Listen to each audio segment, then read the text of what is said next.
Hi, I'm Trisha Miltimore, keynote speaker, event MC, and work-life synergy activator. As a speaker, I get to work closely with event planners on stage and off stage, and I know how much work goes into every human connection gathering. Events, they are complicated, and it takes many talents to create an experience that truly delivers impact. Add in a pandemic, and you do have an industry that has delivered with resilience and adaptability in the face of adversity and chaos. I sat down with Jocelyn Flanigan to chat about all of that, including her tips on how to thrive in today's event planning environment. This is the Empowered Event Prof series. Jocelyn is the founder and CEO of E=MC² Events, a global event management and production agency based in Canada and recognized around the world. Now, the company celebrated 20 years of business during the pandemic, 20 years. And through Jocelyn's leadership, the team pivoted to become a powerhouse in the digital storytelling space. An idea initiator, a strategic wizard, and a choreographer of things that matter, Jocelyn is the underlying inspiration that continues to push E=MC² events. Jocelyn's love of music is evident as her team has produced Canada's highest profile award programs, including the Juno Opening Night Awards, the SOCAN Awards, and the Canadian Songwriters Hall of Fame Annual Induction Gala. Cool, right? She's an eclectic entrepreneur. Here is our conversation, and enjoy. And here we are with Jocelyn. And Jocelyn, thank you for sharing your time, your energy, for being here. Your company has done some pretty spectacular events. So if you wouldn't mind sharing a little bit about your event prof journey and some of the amazing projects that you've worked on in the last little bit. Okay, that's an open-ended statement. So we're good to be here for a long time. Thanks for having me, first of all. This is exciting to be here. My journey, gosh, I tell people I started at the age of 3 when I started organizing my friends' social lives. In fact, there is a picture of me holding a ball and pointing to a group of friends I remember, and it's sort of funny. I think it's in my blood somehow. But I started this journey with our company. It'll be 21 years ago in 2 weeks. So I started with the design of maybe putting on 2 or 3 events and then getting a real job. And I still haven't got that real job. So we started in Calgary. Again, the idea that we'd see what happens, put on some corporate events, have got kind of the story of at the right place, the right time, doing the right work. And we were able to really hit the Calgary market when the industry was in its infancy.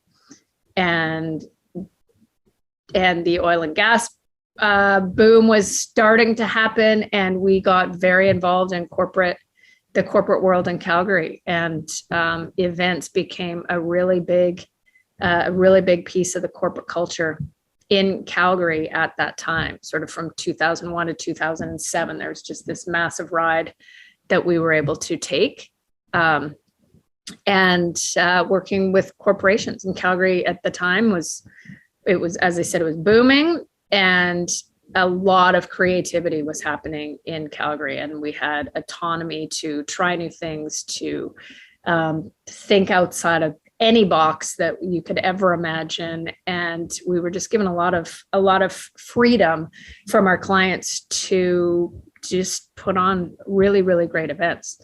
So we were lucky to have a start that was sort of uninhibited, if you will. Wow. We once, as we said, we started with corporate, but then corporate became some philanthropic work with our corporate clients. They got us into the not-for-profit world. And then it also became, some association and conference management. And then just through meeting a variety of different clients, we had opportunities in Vancouver. So we opened an office in Vancouver. And then from the Vancouver experience, we met some Toronto clients, and we were able to sort of test out the Toronto market back in 2012. And we liked it, and they liked us, and we decided that we would then open an office in Toronto. So what started out as putting on a few events has ended up 21 years later with a really great experiences and amazing team and yeah, lots of stress and lots of fun. As the industry kind of, it's a part of the package, isn't it? It seems to be like a stress and fun, and it's all worth it at the end, but the leading up, oh my gosh. So the projects that you've worked on are incredible. Share a few of those. Well, they really do range. We're lucky to have a variety of clients. So we have a big corporate market, and then we have, we've done a lot of work for TIFF, the Toronto International Film Festival. For the Junos, we've produced the Junos Gala, the non-broadcast award show for 10 or 11 years.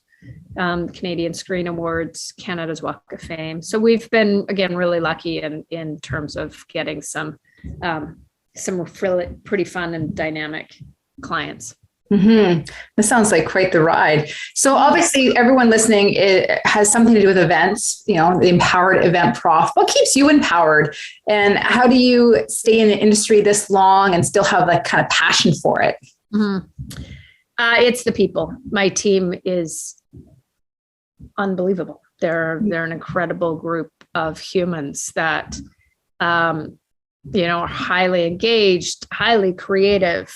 Like, we love collaborating. We really love what we do.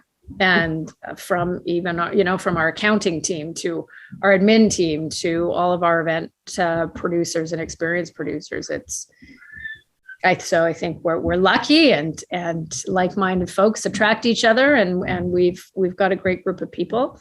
So that's within our four, virtual walls, if you will, our four walls, but also the partners that we're able to work with, and all of the vendors that we've met in the industry across the country and across the world, really, that we have, we drive each other forward. So working with really great partners to push the boundaries and try new things, and not be afraid to explore, and we're just surrounded by really incredible people.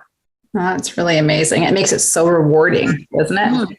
Okay, question for you. So in terms of expanding the box and trying new things, taking a little risk, if you have a story, I'm sure you have many, but what is one example where you're like, oh, this is really exciting. I'm not sure it's going to work, but then it does.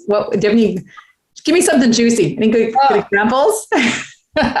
So many, like there's event examples. Yeah. And then there's just business examples. So for us, the risk of opening an office in Vancouver was a step, and also the same in Toronto, where it's, where what we know is across the country, just people operate different. There's different cultures in Vancouver as there is in Toronto, as there is in Calgary. So it's a bit risky dipping your toe into different markets all the time and seeing if you fit, if you will.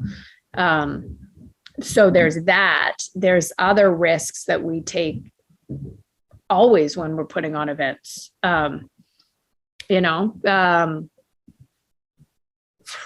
Like anything, when you have a helicopter outside and James Bond stunt person jumping out into the lake, and fireworks happening, choreographed music, like those are risky moves to take at events. That we sat on the edge of our seats thinking, oh God, I hope this all works. And it did, and it was fun, and it was excellent. And so we've got, moments of those in every sort of event. We call it, some of us, we call it our firework moment. Throughout the years, we've done a number of events with fireworks, and we sort of stand at the back of the room and think, okay, this is the moment, right? This is the one piece that we're hoping really, really works. So there seems to be always, that one moment in each of our events that, whether it's a bit risky or whether it's just something that we've built up so much that if, it's risky for us if it doesn't work the way we want it to. Right. But I think every event has those moments. Every event has that sort of element, if not they'd all be boring. Yeah, right. Keeps it exciting, doesn't it? So, the last 3 years, well, ever since COVID, have been interesting to say the least. So what are some of your tips for those who have their own event companies, whether they're freelancing, working within an organization, but what kind of tips do you have for moving forward from this point? We've come through a lot of it, but it's still ongoing in some ways. What kind of advice would you like to give those people? Gosh. We still need to be really mindful of what's happening. And I think what COVID did to the whole world is show how interconnected we all are. Yeah. And the domino effects of everything around us. So we are not isolated as an industry. We're not isolated as a geographically, and so we have to, I think, have our eyes wide open to everything that's going on around us, because it's more clear than ever that it impacts our day-to-day life. Mm-hmm. So, even from Ukraine, we thought we were through COVID, and then all of a sudden we've got geopolitical wars happening, and they're impacting our day-to-day life, because that's, it impacts the social behavior at an event. It impacts oil and gas prices, which impact pricing to, it impacts everything we know right now is labor shortages. So we can't think about our one event as an insulated event. We have to keep our mind more, sort of our eyes globally aware, if you will, to what's going on around us. So I think that's one thing. That's not to scare or sort of make anything more grand than it is, but we just need to be more aware, because everything around us has been impacted. So there's that. I think we need to, everybody in the world, and especially in our industry, we need to have a lot of empathy. For not just our own teams and our own selves, but our suppliers and our clients. Again, because there's pressures there's just unique sets of pressures now on everybody, from the labor shortage being one, to the budget implications, to, our clients. Over the last 2 years, our clients have all changed and evolved, and their business styles have evolved, and their internal pressures are different than they once were. So even when we go back to, producing the same event that we've produced over the last 10 years, the 2-year hiatus when they either stopped or became virtual, the events aren't the same anymore. The structure might be the same, the idea might be the same, but how you get to the end goal is going to be different. Again, the social behavior, this whole thing, COVID to me has been a social experiment. How are people really behaving now when they go out? And we can't assume that it was the way it was from 2 years ago. So you asked me what advice there is, and I haven't given any advice. I've just talked about how we need to be, good insights, really just sort of the insights of what we need to consider now, a little bit more, just different than what we have in the past. Mm-hmm. And I know in our own event planning company, definitely feeling the shortages of qualified and interested people to work. And keeping those people has been such a challenge, especially on the audiovisual side of things. So I know I've talked to a lot of event profs, and everyone's feeling this, multiple all industries. So what are you doing to help maintain and recruit people to work the opportunities that are coming your way? Mm-hmm. It's really the challenges on the vendor side of things. So we've been lucky with our team from a retention standpoint, and they've sort of been through thick and thin with us, but we've been fortunate and able to create some interesting opportunities over the last 2 years from a virtual standpoint. So we were able to translate our skills from physical events into virtual events, and how we've had lots of opportunity to evolve and create some, just some really interesting learnings. for our team to keep them, somewhat motivated through the challenging time.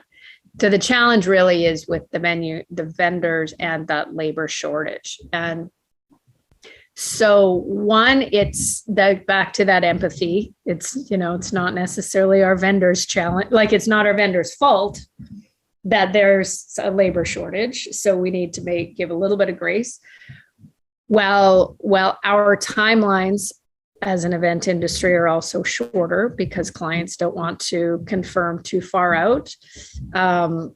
We need to act as quickly as possible to secure the vendors so they can secure the labor. So because of the shortage, so we need to respond probably more quickly. I know for myself, if we have an event in a year, I don't necessarily talk about it for 3 or 4 months down the road. And now it's changed. Now it's okay. If I know I've got a date, I know this needs to be booked. And I know, so I'm making sure our suppliers, our partners are in the loop the minute I know we've got an event, whether it's 2 months from now or whether it's 12 months from now. So it's incumbent on us to be as diligent as we possibly can to try to help that situation. And the other is really being able to stand up, to our clients more on, this is why things cost the way they cost. This is the timing, and really setting out those expectations with our clients, sort of more hard and fast right at the outset. So communication. Yeah. So setting expectations, setting budget realities, setting all of these different things, again, we need to be mindful of. So our job has not become easier. No, right? It's become definitely trickier just to be able to navigate the waters now. Yeah. Again, keeps it exciting. It sure does. And I agree with you. As a speaker, it's amazing how much that time frame has shortened, where bookings were like 18 months before, and I'll get calls for 2 months from now. And especially when working with the bureau, it just gets all kinds of, so it's an interesting environment right now. And I'm sure you're finding that it's a continual adaptation and process, kind of looking at how things are done and revamping them and not being afraid to, no sacred cows, right? Right. Yeah. Interesting. Okay. So moving forward, what kind of forecast do you have for this event industry as we say 6 months, 12 months down the line? What do you see coming ahead? Oh, if only I had that crystal ball, it'd be a million. Everyone asks that. Oh, yeah, it is just, it's so hard to know. But there have been a lot of positive things that have come out of COVID. Mm-hmm.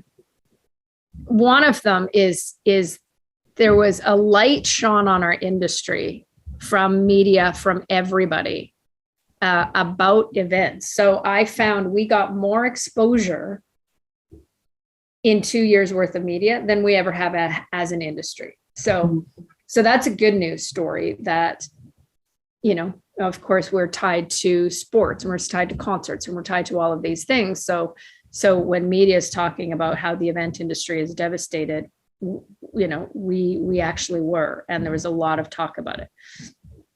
What that means to me is that it also shone a light on the importance of the event industry. If we weren't important, nobody would have talked about the devastation of our industry for the last 2 years. Our industry wouldn't have been supported by the government as it was. And so it really, to me, was a positive. They say no media is bad media. The reality is it just became good media for us. And I think within corporations, the fact that people couldn't get together, there is obviously that thirst for now getting people together. Mm-hmm. A year ago, there was a lot of conversation about hybrid events. And are things going to be hybrid? Are they all going to be virtual? And I I believe that there's going to be less talk about hybrid in the future. I think the reality is that human connection will probably prevail.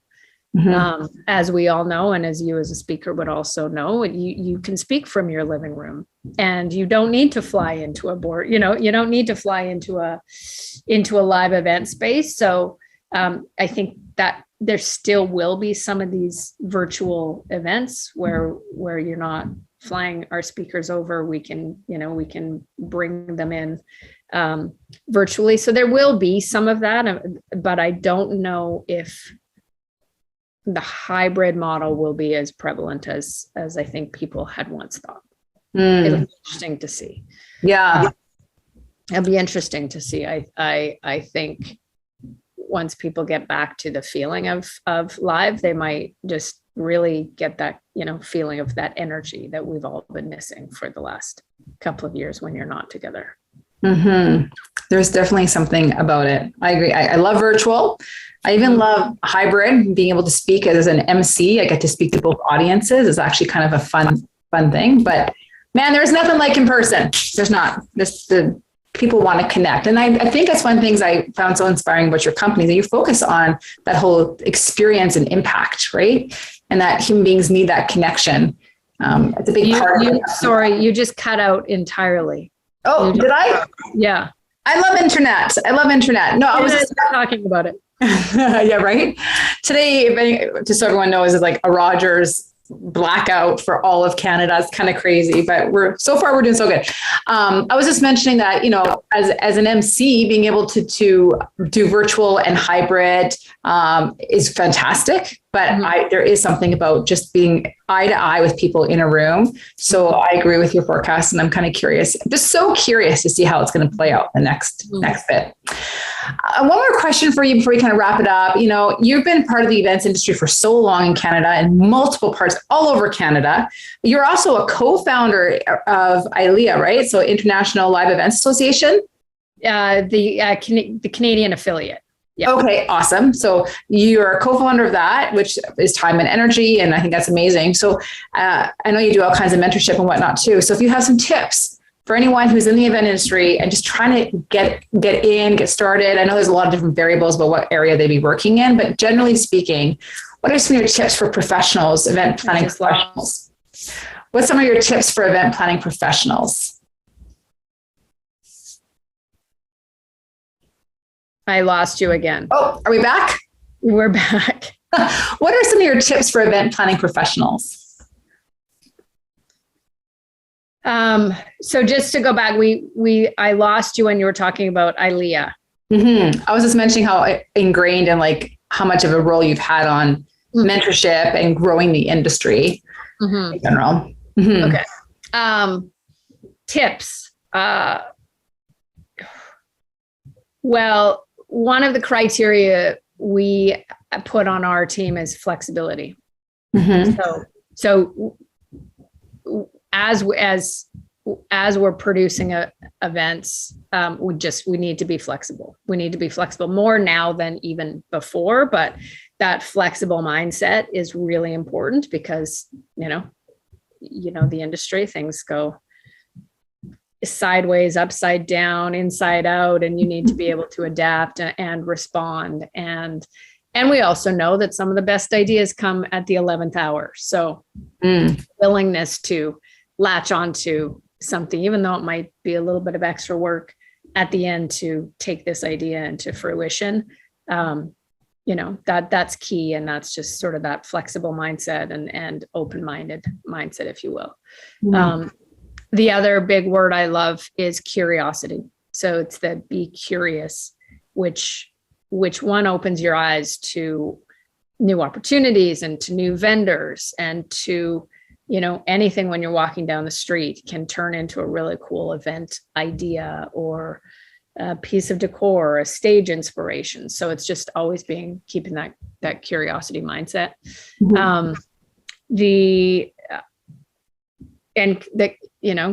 These are all words that everybody would know, like just collaborate.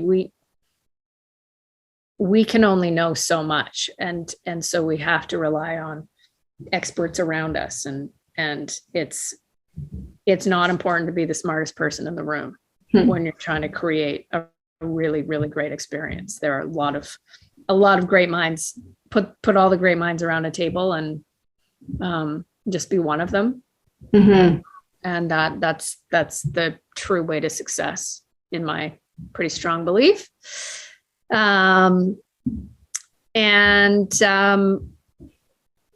Be clear on your value, and don't be shy of being paid for your value. Don't give away things for free.